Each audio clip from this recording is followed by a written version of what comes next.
সোহাগ বাইরে খুঁজতেছে, দেখছেন? হ্যাঁ দেখছি তো। কই? চল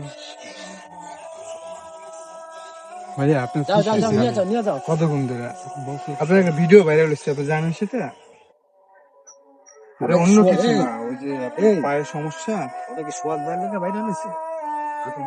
ছিল তো। ও আচ্ছা, না ওই যে একটা ওই যে বাইরে যে পায়ের সমস্যা, কয়েতে নিয়ে যাচ্ছিল পরে গিয়ে হচ্ছে যে মানে ভাই বুঝলাম না কিছু। আপনি যে সমস্ত কমেন্টস দেখলাম, আপনি কি একটা গাড়ি কিনতে পারেন না? আপনার সেই টাকা নাই।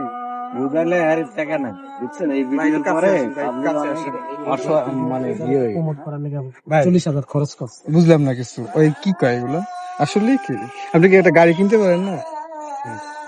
এই সমস্ত ফালতু লোকজন আমার ভাই হেরিয়ার নিয়ে চলাফেরা করে, সরি টু সে, এভাবে বলতে নাই, কিন্তু নিচের কমেন্টস গুলো এত বাজে ভাবে লিখতেছিল যে কারণে আমি মানে এটা বলতে বাধ্য যে আমার ভাই হেরিয়ার নিয়ে চলাফেরা করে, সেটা অনেক বছর আগ থেকে।